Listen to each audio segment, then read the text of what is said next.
Paul Peavy. Hey, Welcome to the podcast. I'm so excited to be here. I am so excited to have you on, and I want you to first just sort of introduce you, Okay. and then I have a very important question to ask you. Okay. I am a psychotherapist. Hey, give me the break. I'm a licensed mental health therapist, and I think the way to understand how I practice is my two absolute worst business models that I am. Okay. The first one is I need you to not need me as soon as possible. Yeah. That's a terrible business model. Everybody's like, get repeat customers, have them come back, And so they're always like, I'm one of these telehealth platforms that make sure the client, you get the client scheduled when they leave the session. I'm like, no, they will determine if they need me, when they need me, or if I'm not a good fit, or they're done with me. Yeah. And the second one that's a terrible business model is, well, what are you passionate about, Paul? I'm passionate about balance. Well, how do you push that? We could jam all day on fitness. Yeah. Or spirituality or intellect or diet. No balance. Do a little bit more of this. A little bit. It's kind of hard to market. And I've known people, I'm at New Orleans Baptist Theological Seminary, dropout. God said he was just kidding with me during Old Testament. It's like, if it's New Testament, you guess Jesus or Paul if it's male. You guess Mary if it's female because there's two Marys. Yeah. Old Testament professor. Read a chapter every night. Who is Jehoshaphat's third cousin? Oh, God. Can I buy a vowel? Well, no, there's no vowels. Right. Right. So I got introduced to the counseling program there, and I came to counseling program at Florida State. But anyway, I know people who are very angry and sad that are hyper-religious, that are hyper-focused on money. I know stand-up comics that are bitter and all that kind of stuff. And I've just come to say it's about balance, some of everything. Have you ever known an endurance athlete that was unhappy? Hi. So my name's Abigail Crow. It's Frowny face. super nice to meet you, Paul. Yeah. I do know a few. Yeah, right. And I mean, if we got mental health diagnosis, because I believe movement is medicine. Oh, yeah. And it's such a big part of my talks and all this kind of stuff. But then again, I mean, I know people who have recovered from alcohol, from alcohol and substance abuse with it. But then again, movement can be an addiction. Have you ever met an endurance athlete that was OCD about it? Yeah. Hi. So my name's Abigail. Abigail. Good to meet you again. Have you ever, I don't know about this one, have you ever met an endurance athlete that had an eating disorder? Oh, hi. My name's Abigail. Here we are. My name's so Abigail. That's why you had me in. Yes. Yeah. So, yeah. Really, you're on for me. Thank you. But we usually keep confidentiality with sessions, but it's up to you. Yeah, we don't need it today. Well, okay. Can I start with what you've given me? Yeah. Okay. Meaningless goals. Holy cow. The video that I posted? Yes, meaningless goals. Okay. And I've forgotten your intent because I've made it mine. Yeah. And so I don't want to go all Henry David Thoreau on you here, but I envision... Backdrop. This is a YouTube video. If you guys are watching this, you should watch it. It's a video I posted about my mile training for my mile, and I titled it Meaningless Goals. You'll just have to go watch it. But continue. So anyway, me wanting to run a mile in under 7:30, absolutely a meaningless goal to the world and most people, probably me, kind of, sort of. Yeah. But for 2 months, it gave me focus. Mm-hmm. It gave me energy. I figured out more about myself. And when I did it, you knew I was yelling out there. Everybody else was happy with their 6 minute mile. I did 7:30. I did 7:30. Yeah. But it was me at that stage in life. Yeah. And so when I get with the Thoreau thing, it's like, if you put the stones across the stream of my life, those stones are meaningless goals, probably pieced together to get to the other side. Amen. Yeah. You gave that to me. Yeah. That's awesome. That. Yeah. That's awesome. I love that video had an impact on people. Yeah. I had a few people message me individually about it, and I truly believe it. I think that we assign meaning to things, Right. And so hitting for me, it was a sub 520. Yeah. And that was, again, I mean, we just saw Connor Mance hit the, American record for the marathon, and he was running a 4:45 pace average. So My mile at sub 520 is grand schemes a meaningless goal. Right. But it's also grand scheme such a deep thing as well, because for me, it was 2 months of serious focus, dedication to this one thing. Right. And so my efforts went toward that. A lot of my focus went toward that. The decisions that I made throughout my week was dictated based off of how can I pursue this goal and show up for work. Right. You know, like that was it. That was what I thought about. Yeah, exactly. And that gets you to the next stone across the stream of your life. Yeah, this other meaningless goal of my half marathon. But it's cool. And also, when we surround ourselves with our other athletes, we go, ugh. Mm-hmm. I went to work at the Taylor County School System, rural district, and they went, you've done triathlons? Oh, my gosh. And it's like you're a creature from a different planet. Yeah. But I'm surrounded by other people who've done Ironman triathlons and all the marathon, and it's like, whatever. Yeah. So you're special with what you do, but you surround yourself to make you feel kind of ordinary. Oh, I want you to talk a little bit about your triathlon training, because I want to talk about how it went for you, but also integrating some of the, I guess, tactics that you utilize with the people you speak to that you had to use with yourself. Right.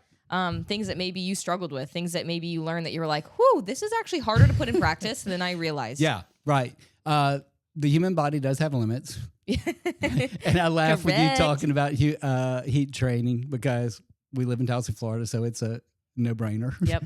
And my first experience with it was, I was a kid in high school, college, whatever, saying one more game, on the black asphalt playing basketball. One more, come on, guys. Yeah. What are y'all, soft? And then one day, in maybe my 30s or 40s, I don't remember, I was doing track work, 4 o'clock one afternoon in July. Oh, my God. And all of a sudden, I wasn't going very fast. Yeah. And that is my only symptom of heat, whatever. I don't get dizzy. I don't puke. I don't whatever.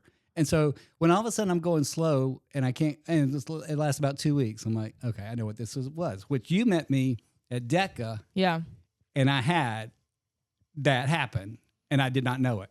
Yeah. So I thought it was a reverse lunges. And so I went back and injured myself. Yeah. Because of course. Which DECA was that?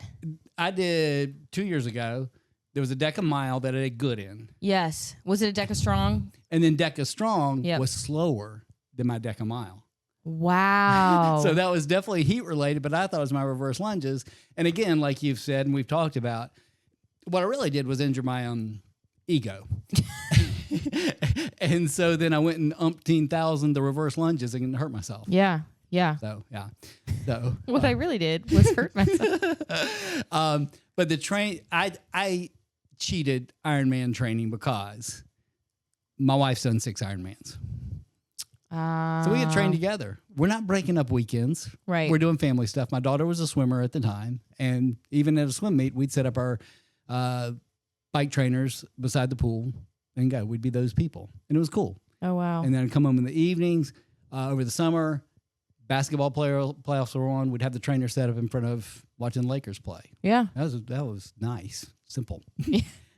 But I'll tell you once something else you hit on, and I'm forgetting the title of it. When you focus on body movement with self-talk, it was like at the end of a 20-mile run, after a 100-mile bike ride the previous day, is like knees lift knees, lift knees. Yes. Lift. And when that kind of struggled, come on, ankles pop, ankles pop, ankles pop, ankles pop. Right. Come on, toes, push.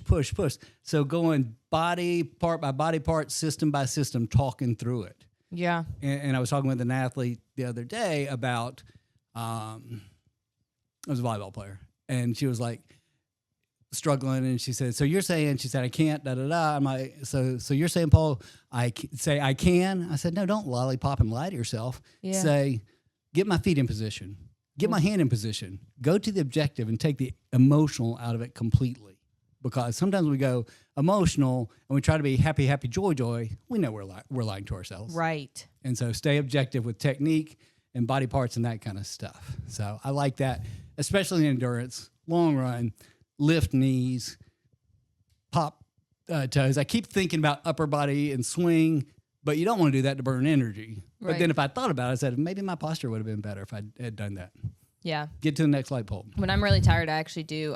I'll just focus on my arms, because my legs, I'm like, my legs don't want to do anything. So I'm like, just pump your arms. Because if your arms are going, your legs will follow. Yeah, that's right. They will. So see, I wish I'd known you then. yeah. And And that's actually, it's something I picked up from track when I was running the 400 meter. Yeah. Okay. Because that you feel very readily, you're like, my legs are slowing down quick Oh, I because bet. it's an all out sprint, you know, Right. for It's 400 anaerobic meters. for, yes. And so I would get to that last 100 meters and it was Yeah. like, just pump the arms. Yes. Just hand to pocket. I need the hand back to the pocket and up, then we're good. That's right. And your emotions are taken out of it. Mm-hmm. That's so smart. So smart. Oh yeah. When I go that deep, I can't.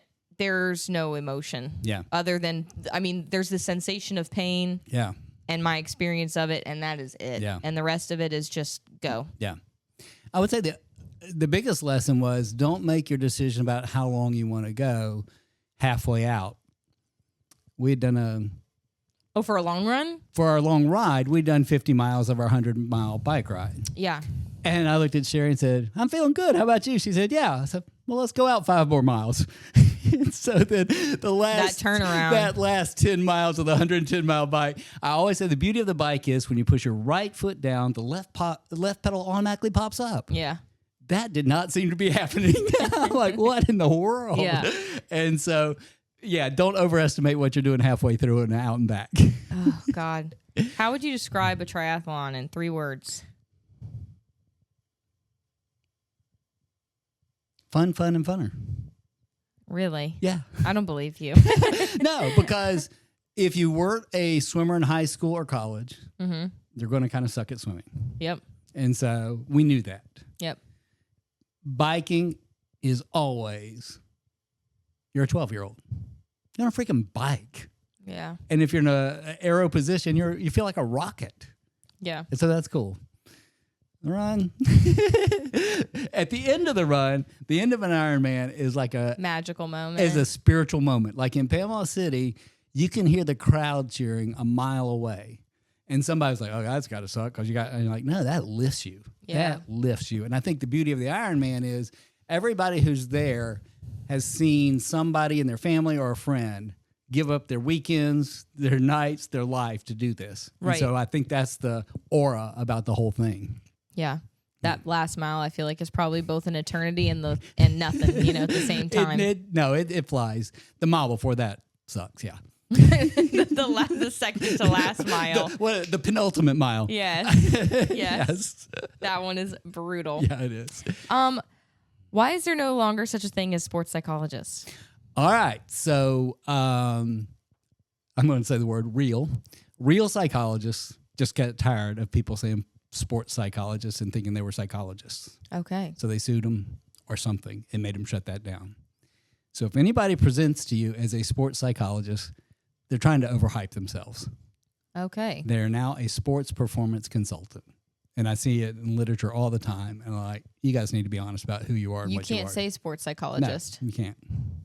Why was it that they didn't have as much schooling and so they would call themselves sports psychologists so that they could get outside of... Maybe.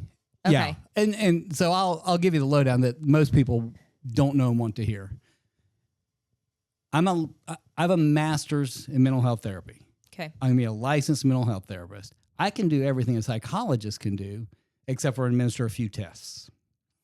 So a psychologist is a PhD. Okay. And there was a joint program I could have done in school, but I needed to get to work. Yeah. And so I'm happy with what I have with my degree. Then the third level is the psychiatrist who can prescribe meds. And I'm amazed at the number of mental health therapists that will talk about medicine with people. And I'm just like, I'm not getting sued. You are not legally allowed to do that. And It's the same with training and nutrition. Go ahead. I'm legally not allowed to give Nutritional. I can give nutritional advice. I can say I think that you should do this. I can say here's a general meal plan if general. Yeah. But I cannot just give out a meal plan and say this is what you need to consume. Yeah. I cannot say this is the diet that you need to. I could get sued for that. And when people come to me with the eating disorders, I say the same thing too. Yep. But the example that I give is that there was a particular antidepressant that they were given to adolescents a lot because they thought it worked well. Mm-hmm. Then they noticed the suicide rate was really high with adolescents in particular on this medicine. Wow. I did not get that black box warning because I'm not a licensed prescriber. Right. So I wouldn't have known that for 2 or 3 months down the road. Mm-hmm. And that's my prime example of let your psychiatrist or your GP, whoever prescribes you, prescribe it, but do talk with them. Go back to them and say, this isn't working, or I feel like a zombie on this, or I feel like this and that. And they can change time of day dosage, amount of dosage, split the dosage, change the brand, or change the medication. But stay in touch with them. Yeah. Yeah. What do you see athletes coming in the most commonly to you about? So struggle-wise, topic-wise? I will say in general and with athletes, I think it's anxiety. And then if you more than before, more than years past, and I think it's COVID related that people were in shutdown, and then somebody else, a client said to me, "Yeah, and you went out and you were worried about catching something." But the other part of anxiety is we may not find a cause of why you're anxious. Mm-hmm. You may just have a brain on fight or flight, hyper. Look, there's a saber-toothed tiger around the corner. Mm-hmm. And so, and with that, I think the most interesting prescription is this. 16 people with anxiety were asked to perform a breathing practice for 6 weeks. And they said, we wanted to see if this is doing anything in their brains or if this is hippie voodoo stuff. So they gave them an MRI. Said, we go do the breathing practice 3 times a day for 15 minutes each for 6 weeks, and we'll measure your brains again. So the people came back and said, you do the breathing practice 3 times a day? Well, no, we kind of got bored. We forgot. So maybe twice a day. So, yeah, okay. You did 15 minutes each time. There. No, we were chasing brain squirrels. We lost track of time. No, maybe 10 minutes. I'm like, okay, twice a day for 10 minutes for 6 weeks. Measured the brains in an MRI. Their amygdala had actually shrunk. The fight or flight section of the brain, the anxiety part of the brain, the adrenaline part of the brain had shrunk. And the prefrontal cortex had grown, the logic, calm, turn-taking. And so that is crazy. That's science. Yeah. And it's like the old Native American legend of the tribesman goes to the elder and says, I have 2 wolves living in my head. One's gnarly, snappy, and wants what it wants. And the other is calm and greedy. I can't do this with that hand. And which wolf will win? And the elder said, well, of course, the one you feed. Yeah. And so it's like during that time of calm for those 10 minutes twice a day, the blood flow went to the calm part of the brain and got cut off, shrinking the amygdala. Had 3 FSU athletes come to me in 3 different years had a panic attack right in front of me. Mm-hmm. Probably would have called 911 if they hadn't said, "This I've had them before. I know what this is." And so, anyways, I said, "Okay, here's what you need to do. Not as the panic's coming on, because that's what we usually teach, but see if we can retrain your brain." So they came back to me, 3 different athletes, 3 different years. I said, did you do your breathing practices? And they said, well, I did the next day, but then I didn't have any more panic attacks, so I didn't do them. I'm like, you did not understand the assignment. Right. And then that relates to what I think only a couple weeks ago probably a couple months ago now, somebody said to me, I think this mental health stuff's all in people's head. And I just looked at him and said, we agree. We agree. Yes. And the problem is it's covered with our skin and our skull. Yeah. So it's not a bone poking out here that we get help for. We're not limping. And so it's a matter of taking charge of it and working with it when you don't see what's going on or see the results. So interesting. We every day know that it's like I get up, I work on my physical health. Yeah. Every day I get up. It's a no-brainer for me to be like, I'm going to go run. Yeah. I've got to lift, a few times a week. These are just things that I have to do. Not, some of them are daily, but it's a very regular, regimented practice. Yeah. And to sit and to be like, I have a regular, regimented mental practice of breath work, or whatever it is, journaling time, or, time off my phone for this much per day, whatever. Yeah. That is to people a waste of time. Who has time for this? I don't understand. Yeah. Because I've not lived in another country, but I think so much of this is so American. It is. And that is, and it was Teddy Roosevelt that said, comparison is the thief of joy. Mm-hmm. But what is sports? But there's a scoreboard, and there's a clock, so it's all comparison. And so you're wasting your time sitting and breathing. Yeah. Yeah. And by the way, maybe the most effective breathing pattern is inhale for 4, hold for 7, exhale for 8. Yes. lots of research done on that. And I think one of the common things, or maybe about it, is that whenever you exhale, your heart rate goes down. So if you're just doing 444, 444, the 8 of a 478 just may physiologically cause your heart rate to come down. What do you think that longer hold does? I don't know, but I don't either. No, but it may keep you from going straight from in to out. I don't know. Right. And I have people with asthma and people that are older and don't. Actually, I had a woman in a car wreck with her broken ribs. I said, "Okay, do this." She said, "I can't breathe." I'm like, "Okay, just be still for a minute." Yeah. And so that's important to do to calm everything. And again, we can't see it. We don't know that your amygdala is shrinking. We don't know that you're being calm, other than maybe you have noticed it.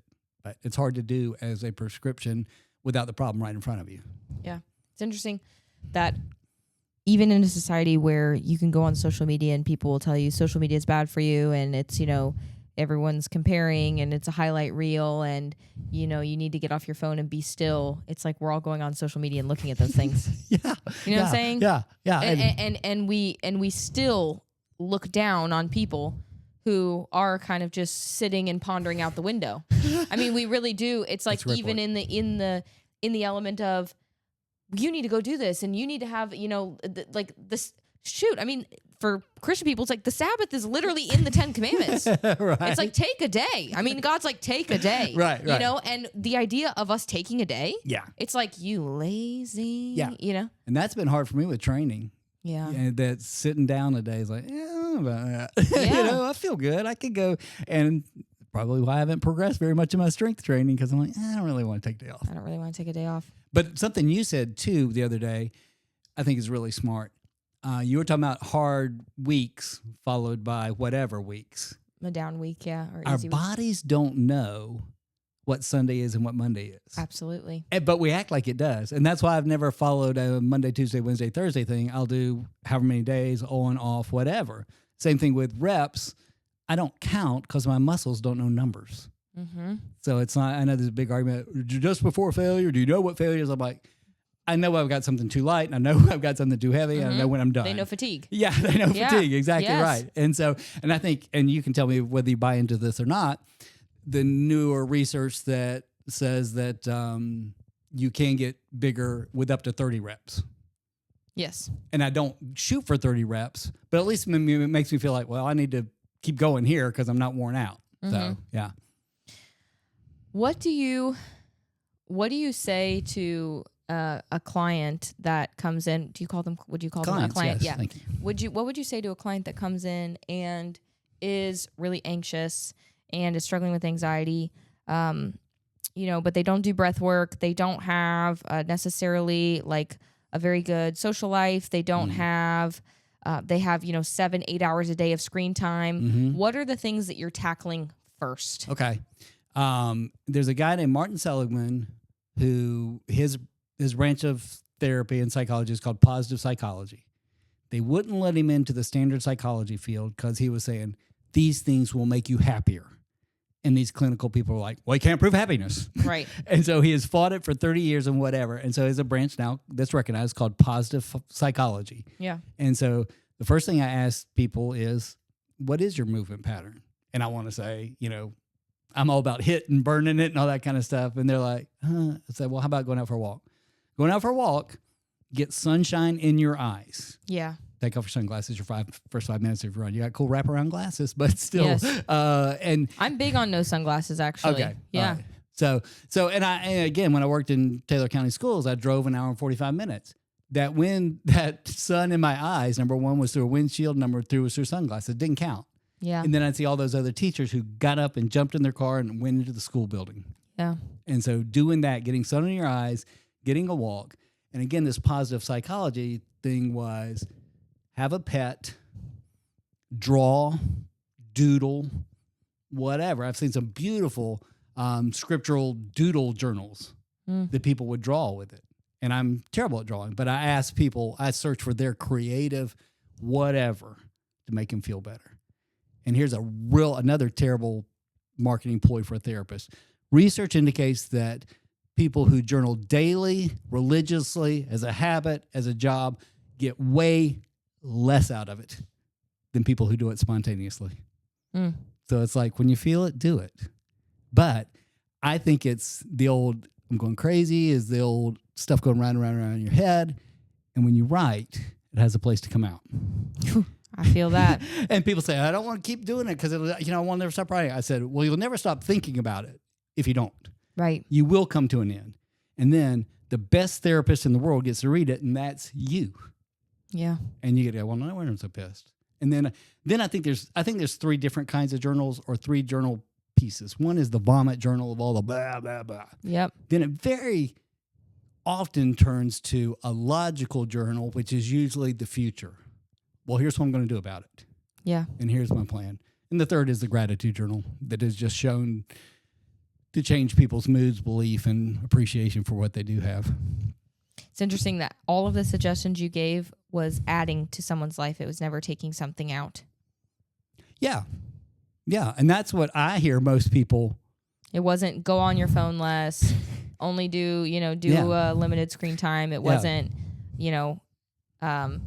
stop having these foods in your diet. It wasn't, make sure that you're off of this many minutes before bed. Right. It was not a take out. It was not a don't do. It was just a to-do list. And what's interesting is there's some research, and I don't know how they do it because I do like only talking about stuff that I think is well researched or I've tried, and that is that your brain doesn't know the word no. So like when Gary was hearing his kids say, don't die, don't die, don't die, his brain may have heard him say, die, die, die. Yeah. and that's what, I was on a mountain bike thing at Tom Brown Park, and there's like what looked to me like a 6-inch wide trail. It's probably 12 inches, whatever. But there's like a 20-foot ledge sliding down off the side. 4 times, I just slid down that thing off the trail. I'm like, dadgummit. So I go to get my oil changed, and serendipitously, there is a mountain bike magazine there. And the basis of the article was quit looking where you don't want to go.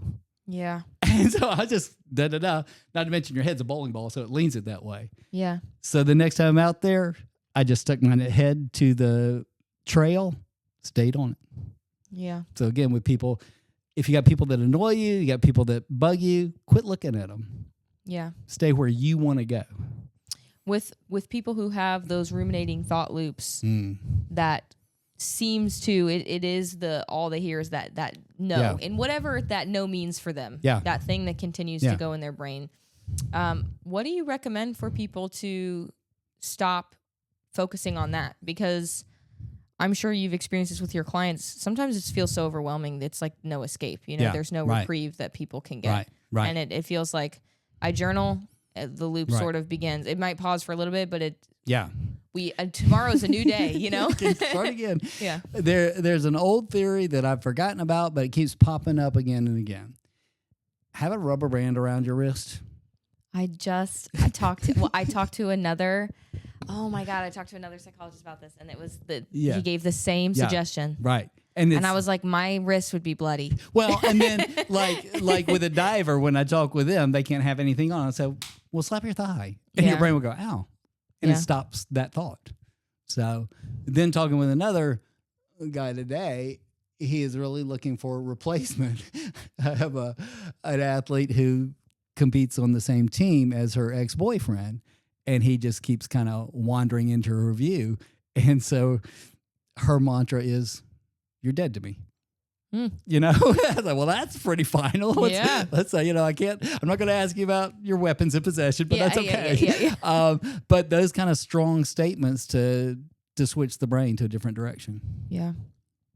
For people who come in with disordered eating, how do you handle the navigation around that, or the potential, obviously, I guess, send off to somebody else, or where do you play your role? What advice do you give? And then when do you say, this is past what I can help with, and we need to talk to you? So, somebody else.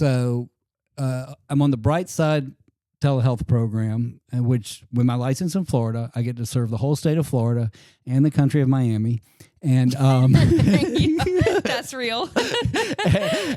and I've had multiple women come on and say, I'm having problems with my cycle and my moods around that. And I'm just, when they come on, I said, you do know I have not had that. Yes. And you do know I'm not an expert on that. Yes. And we can talk and we can refer you to somebody else.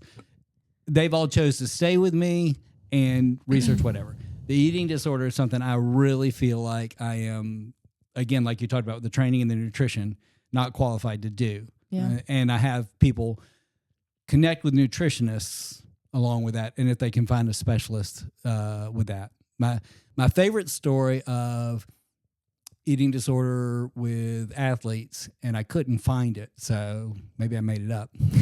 I think my memory is the NCAA cross country champion 5 years ago came out afterwards and said she had an eating disorder, got treatment, transferred, came back the next year and finished third, and said she could not have been more happy with her third place finish.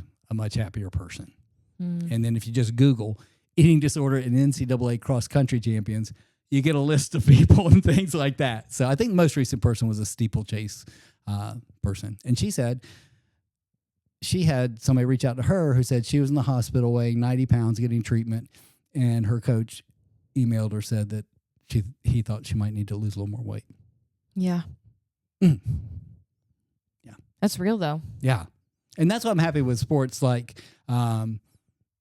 what's your, not Hydrox, but some of the Apex, yes, High Rocks, DECA, all that say put some weight on, get some strength, and go. Oh yeah, yeah. And there's in a lot of them there's no weight classes. Yeah. So people don't feel the need to cut weight. Yeah.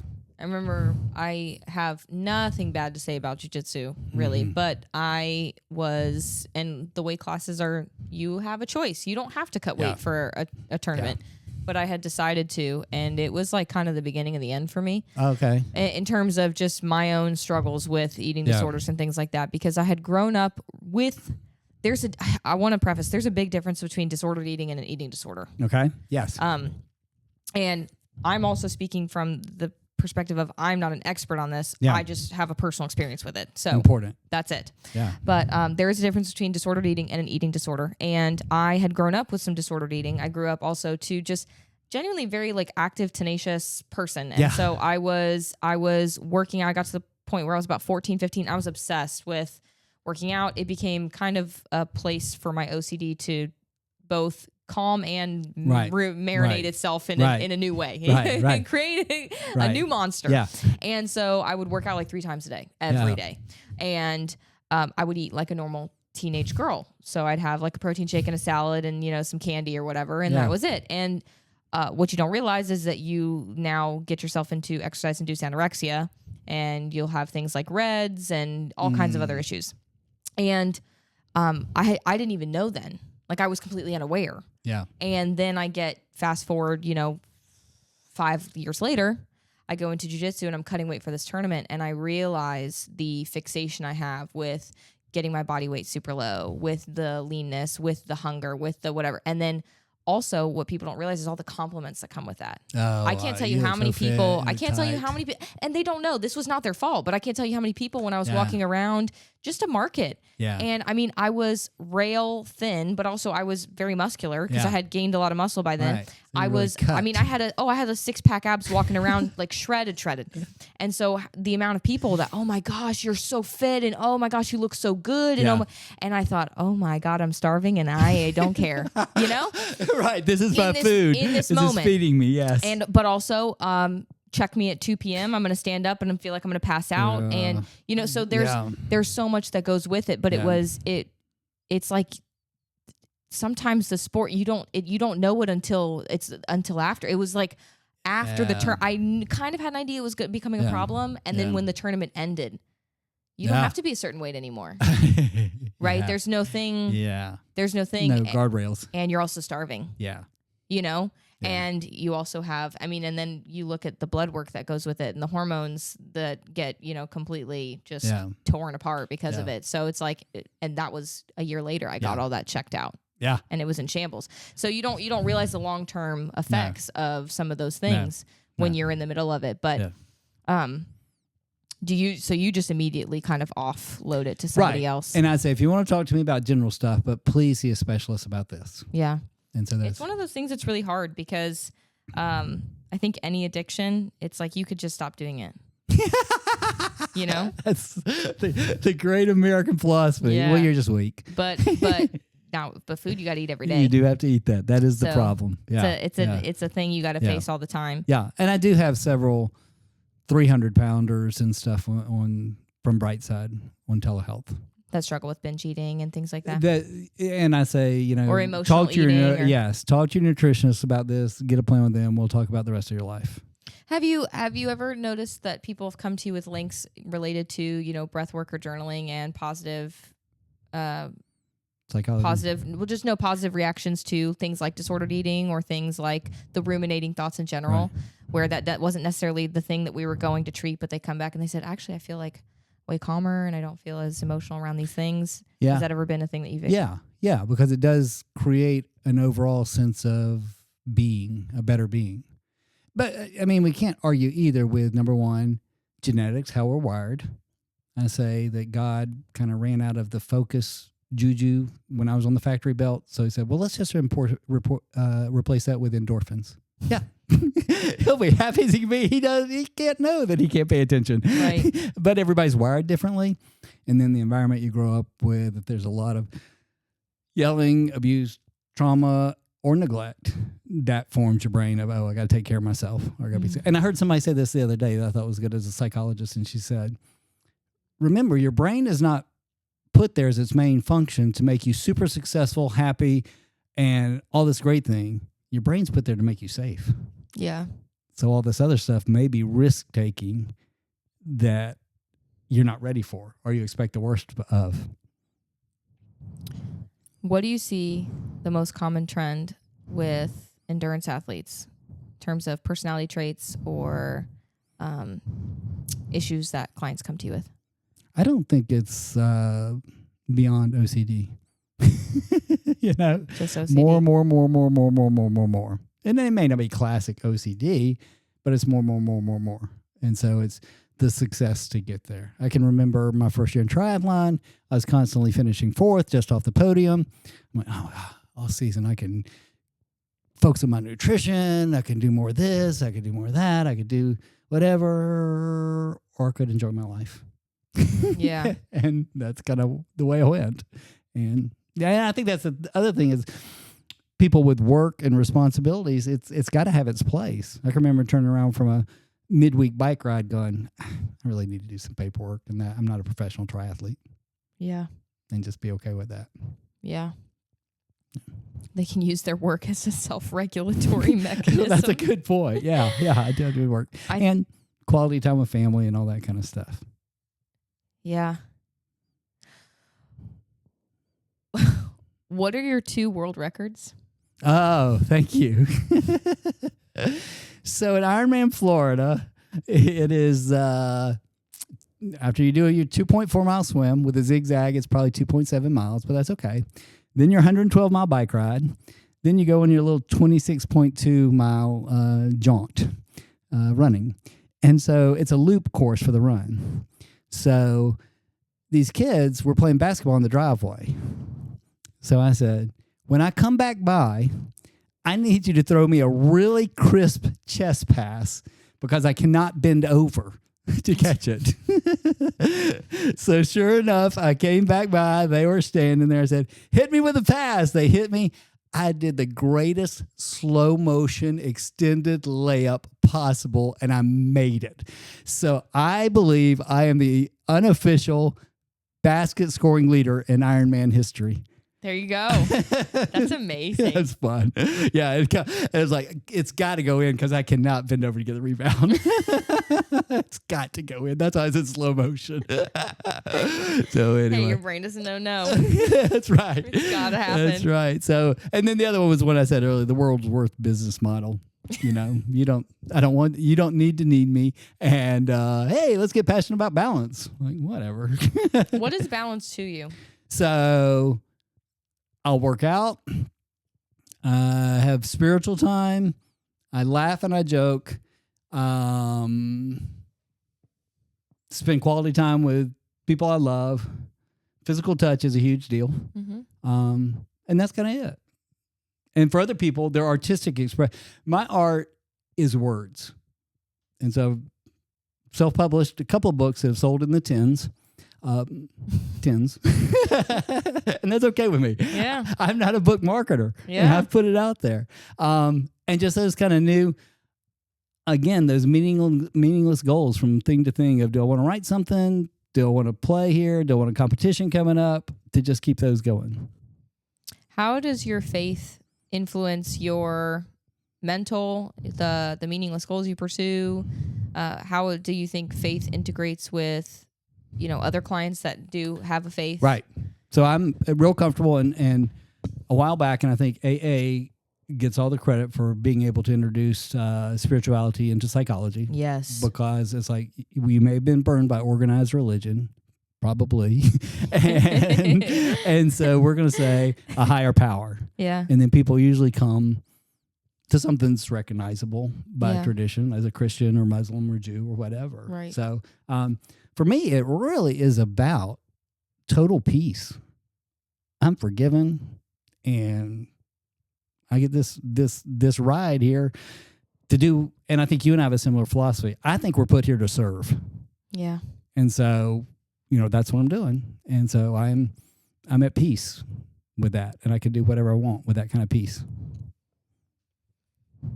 Do you have clients that you use faith-related tactics, tools to help them? I will ask again, because it is acceptable now in psychology. When it first came, it was like, oh, religion's a crutch. No. And it's just come around. So I tell people, I ask people in the beginning, I said, any spiritual beliefs? Yeah. They almost always quote something about their religious experience. I said, I didn't ask you about your religion. And so then we can talk about their prayer life, or if they get that, or if they have a fellowship with somebody, or those kind of things. Or, if they're looking to meet a hot chick, should they go to church to do that? Well, yeah.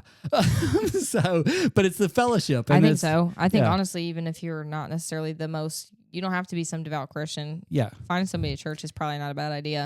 Yeah, right. Seriously. But it is, again, it's about, in church terms, fellowship. In psychological terms, it's socialization, and it's being around other people. And so it's huge to me. But again, and then when they say something about, well, when church was little, blah, blah, blah, or then they do something, whatever, I just say, ask them, does it give you peace or joy? Do you have something that gives you peace or joy? So, yeah, it's been an interesting, for me with my faith. There's been, I don't think it's like a magical thing where you wake up and you're just like, I feel like fairies and rainbows all the time now in life. Right. I think it's a lie to assume that you're just always going to feel good. Right. But it is such a relief to know that when I am experiencing some kind of mental loop or a spiral or some kind of, there is something that I can go to, and there's something that I can rely on. Because the worst part about the loops, which is what I call them in my brain, the worst part was I felt like there was nothing that could take me out of it, that could alleviate me of it. There was no escape. Yeah. It was, because they say, well, go work out, go get sun, go talk to people you love, go eat well, and I'm like, I'm doing those things. Yeah. I'm doing those things. So it felt even more hopeless. Yeah. And when I started really getting back into my faith, it was, then understanding that Jesus' yoke is easy. Yeah. And so I could say, oh my God, in all of this, I can rest in something else, in someone else. Right. I can give this to someone else. Right. And that saved me. Well, I think the other thing within the American drive is like, I think the only time Jesus talked about housing was about birds and foxes. So you're really not promised a big house. Yeah. And, what do you pray for as far as your success and your nurturing and or your material things? Your daily bread. Right. And, we put that in perspective.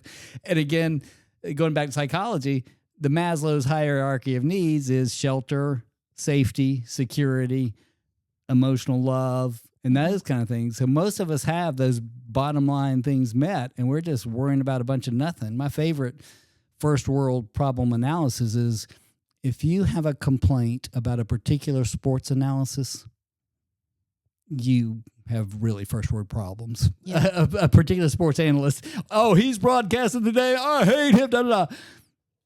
You have food, probably. You have shelter. You have streaming and cable. And you've done it multiple times enough to hate this guy. Yeah. Your life's okay. Yeah. So Absolutely. Yeah. I was journaling about it, about something related to this the other day, and I just had a realization in my journaling. It was, I am, whatever I'm called to do, there's this hope that it's going to, that my calling will be something very big, bring me a lot of success, give me some kind of something from the world, monetary success, power, accolades from people. Yeah. And I realized in my journaling, it's like, in what I'm called to do in service to God, that means that it doesn't involve the world. Right. It involves being in it, but not really being of it. Yeah. And surrounded and engulfed in it. Yeah. And so because of that, the in quote reward that I get back probably won't be that of the world either. Right. Because you're not driving towards it. So it was a realization of, do I even really want these things? And also, I shouldn't be hoping for these things because that's not what I'm asking for. Yeah. I'm asking to serve. Yeah. Yeah. And what I get out of that is, I mean, if there are some cool worldly benefits, that's awesome. Yeah. Sure. Yeah. Cool. Great. Yeah. But yeah, is that really what I want? And is that's also like, that's not my prayer. Right. And that's so why I can't get mad when it's right. not what I get. Happened. Right. And it's like, I just consider my career path very much like a river. It's like it cut through whatever. And it's like, I very much believe in the philosophy from improv comedy of yes and. And it's like, I'll say yes. And that's how we did our first Ironman. My wife's best friend had signed up for it. We've been doing triathlons for years. I thought, well, those people do Ironmans are crazy. And so her best friend called and said, I just signed up. And then you had like 6 hours to get an opening. And she looked at me and said, what do you want to do? I said, we'll sign up and we'll figure out if we can do it later. Yeah. And so it's yes and. And I just think that, I went through college. I think we're driving through somewhere my senior year of high school. And the spring, and my mom says, what are you going to do next year? We probably passed a guy working on the roads holding a stop slow sign. And I said, I guess I'm going to TCC. Yeah. So went there, then majored in communication because I still didn't have to figure out what I want to do for when I grew up. I could be a stand-up comic, a preacher, a sportscaster, or a therapist. You just still don't have to choose. Right. And I've ended up doing all 3, 4, 5, or whatever. And the river has just kind of taking me all kinds of places. And probably when people talk, oh, you get to work with FSU athletes, that's cool. I'm like, probably the biggest honor and the best thing is working for Department of Children and Families. Yeah. Because you get to sit there and it's like, oh, the kids and da-da-da. And I do work with kids, but I also get to look at those parents that the rest of the world condemns and go, you can do this a better way. You can do this a good way. You can do this. Yeah. And nobody else wants to touch them. Wow.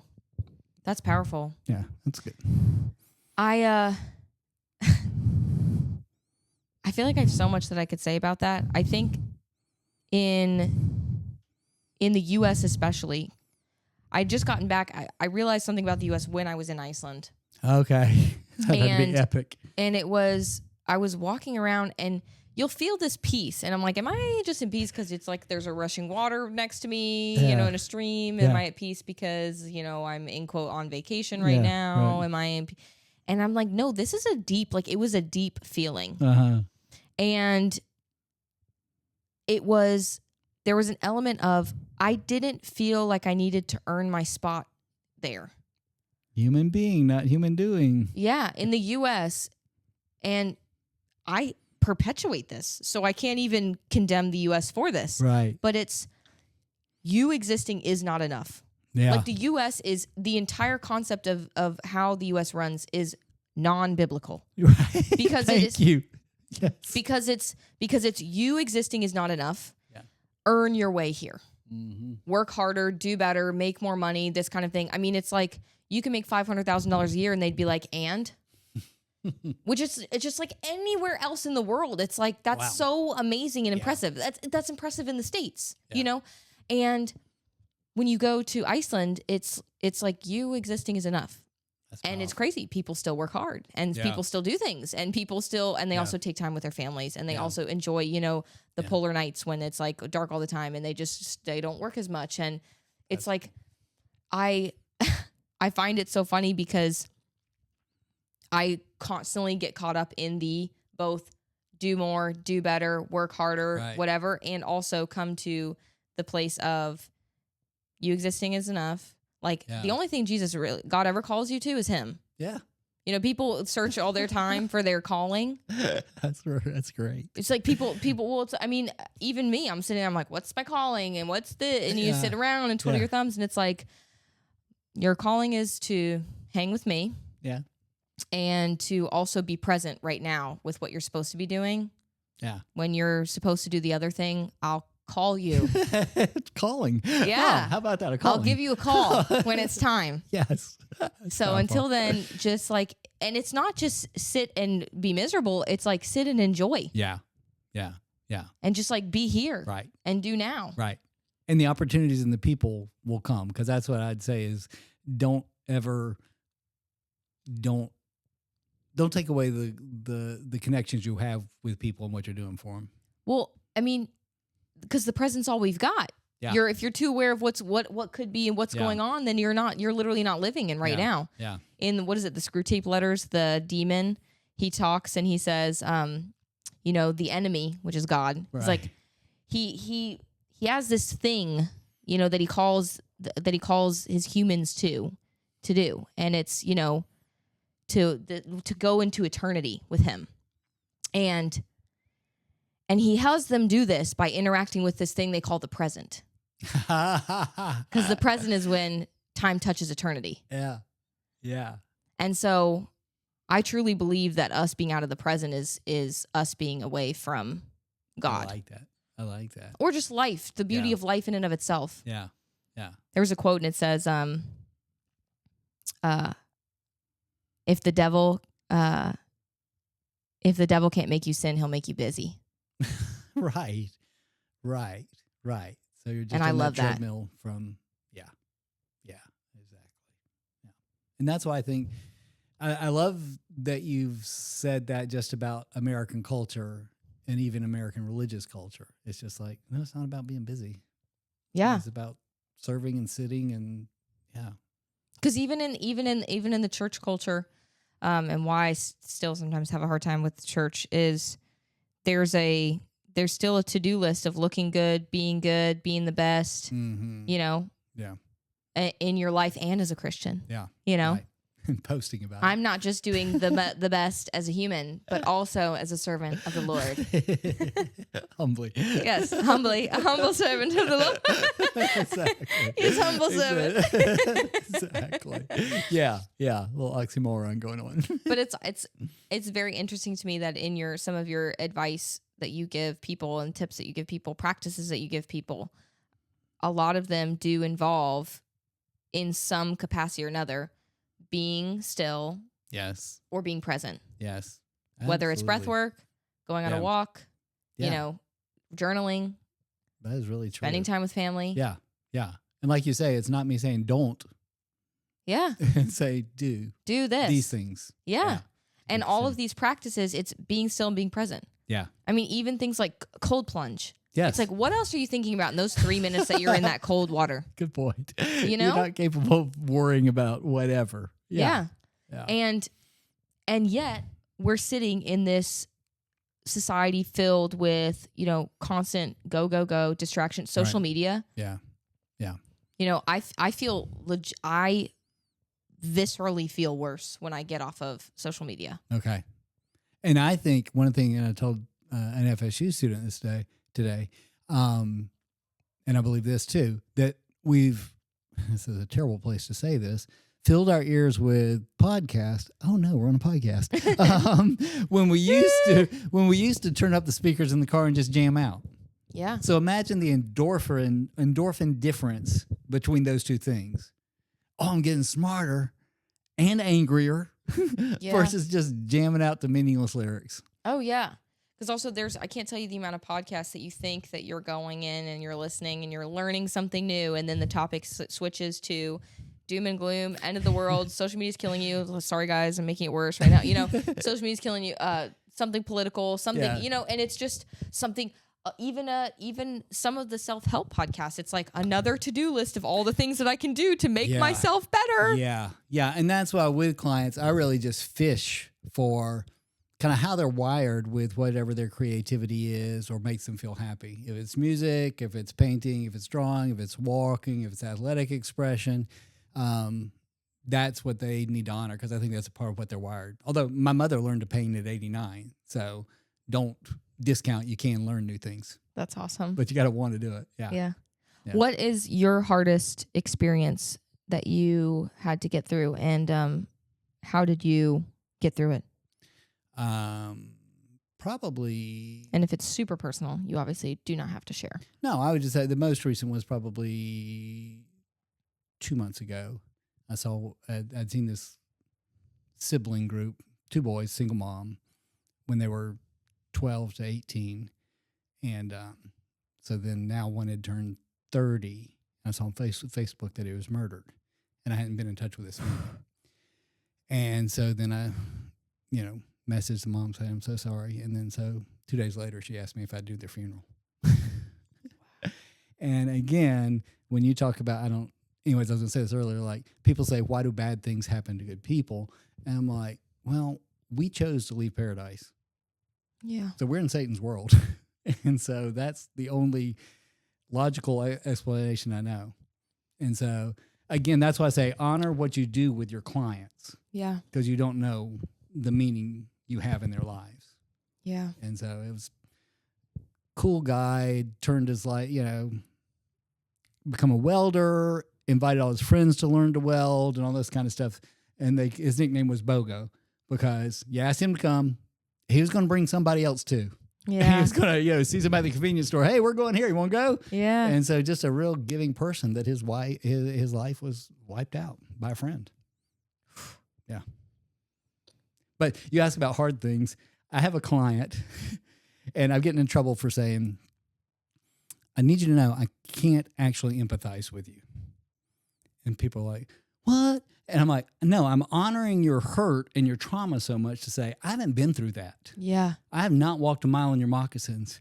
And so one of my clients nicknamed me White Bread because I have such an easy life. Squishy white bread. But I don't know if people get that when I say, I just can't empathize with you. They're like, well, can't you try? Or can't you? I was like, I'm honoring what you've been through enough to not patronize it. Yeah. That's so funny. I actually caught in I wouldn't call it an argument, a little bit of a heated discussion with my boyfriend about something similar to this. Okay. Which was, I was sort of just sharing something vulnerable, sharing my feelings, whatever. And the way I grew up, it's, interruption isn't necessarily rude. It's like a way to continue contributing to conversation. Okay. And so when I'm sharing something emotional or vulnerable, my sister, my mom, we're chirping in. She's, and this and blah, blah, and I feel like it's an active, amazing discussion by the end of it because that's what I'm used to. Thinks you're rude. My boyfriend is, I'm talking, and he's just quiet the whole time. Are you listening? And I'm thinking, this is making me more uncomfortable. I feel, and he doesn't even, there wasn't a lot of response either. Yeah. And the next day I'm like, I'm frustrated about it. I'm pissed off. I'm like, he doesn't even care. Was he even listening? Yeah. And we had talked about it. And he's like, I want this, the floor was yours. Yeah. And I want you to know that like, this is your thing and that I'm fully listening. I don't want to add in because it's your time. Yeah. And I want to be able to hear you fully. Yeah. And then have time to process it. Yeah. And I'm like, oh my God, so I've been the jerk the whole time. I thought you were thinking about baseball. I've been the jerk the whole time. I'm sitting there adding to his discussion, or if he's telling me how he feels, I'm contributing. I'm like, and what about this? And the whole time he's let like, me finish. Jeez, Abigail. Exactly. That's funny. Exactly. And that's such important work in couples is like figuring out the styles and processing the whole thing to understand it. My favorite thing was I was with BetterHelp where you could do couples And my favorite thing was the 50-year-old Caucasian male that came on first with his 30-year-old Latina wife next. I'm like, oh, okay. You thought you wanted this.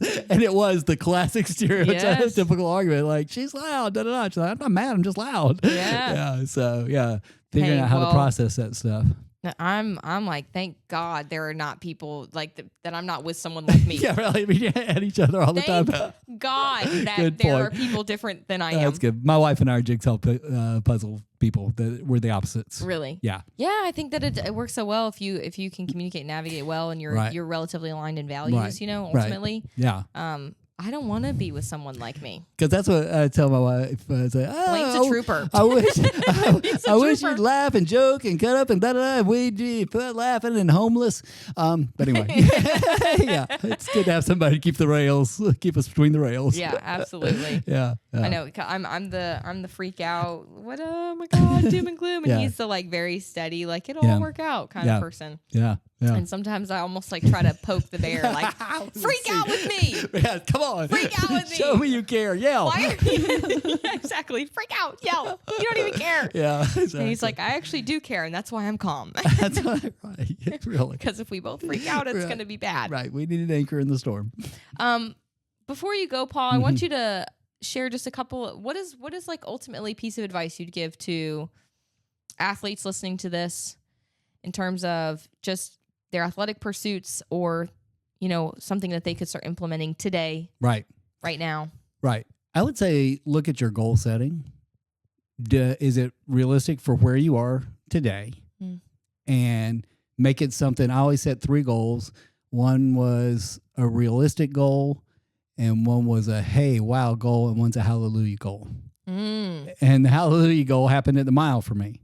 And the realistic goal after being injured so much was like, oh, maybe come across 7:45, I'm fine. Yeah. But then, so be happy at hitting certain things with all that. Also, as Gary Droz told me, as I strained another calf muscle, and I said, I'm going to sit this one out. And then he said, Paul, if you're driving down the interstate and your car was steaming, you think it's better to keep driving it and cause permanent damage? I'm like, oh, good point. So I'm going to go home. I'm going home and found out by resting it really a full week, I could come back the next week. So inventory your injuries and know that you will be better with recovery. Oof. Y'all hear that? And you guys listen to that? On that note, I feel like we should say no more. Well, the other thing, I don't know why this was coming up to me. I think because we talked about hard weeks and da-da-da. Yeah. The other problem with weeks and the days of the weeks in training, who the heck invented 7-day weeks? Come on. That's an Thank odd. God. That's where I keep wanting to go. I'm like, no, that's going to be bad. But it's like, can't we have an even day week so that you could go every other? And then we'd be probably closer to a 3-day weekend, don't you think? Ooh. So anyway, look, I run my own business. I could take a 3-day weekend if I want. That's what I tell people too. Yeah. And what do they say though? Like entrepreneur will say, I'm not going to work 40-hour week. I'll work an 80-hour week, so I don't have to work a 40-hour week. Exactly right. That's and somebody asked you what would little Abigail say to you that you're most proud of at this stage? And I think for me it's that I escaped corporate America. Oof. That I got to be my own boss for whatever. Amen to that. Yeah, exactly. Thanks for coming on, Paul. This was fun. This is super fun. Yep. I really appreciate you coming on. I loved our discussion, and I loved how it flowed. And hopefully, can I do one more thing? You can do as many things as you want to do. I brought the DSM-5. What? Because this is a catalog. It sounds like a video game. This is the catalog of mental health diagnosis. We cannot say anything ethically outside of this. Your TikTok diagnoses are worthless to us. Your boyfriend is probably not yours particular. Everybody's boyfriend out there is probably not a narcissist. Just because your friend's happy sometimes and sad sometimes does not mean they're bipolar. Yes. And so... Not everyone's autistic. That's the new one. Or ADHD. That's it. We're for sure. You might just need to do some breath work. So as a mental health therapist, we can only legally, technically give you that definition if you meet these criteria, which is usually so many symptoms within a certain time period. My favorite line in the whole highly technical medical jib-jab psychobabble is one of the lines in the ADHD thing that says, often acts as if driven by a motor. Yes, you described it. Yes. But there's certain number of things that happen with a certain amount of time, that's the only legal or technical thing that I can give you a definition, a diagnosis. And the only reason I have to give you a diagnosis is if you're billing insurance or something like that. I don't care. But, it'll help us set some parameters for how to treat. Yeah. And there you guys have it. Don't diagnose yourself on social media. This coming from a licensed psycho. Yes. Therapist. You can keep it a psycho. Exactly. Thanks so much, Paul. All right. Thanks, Abigail. All right.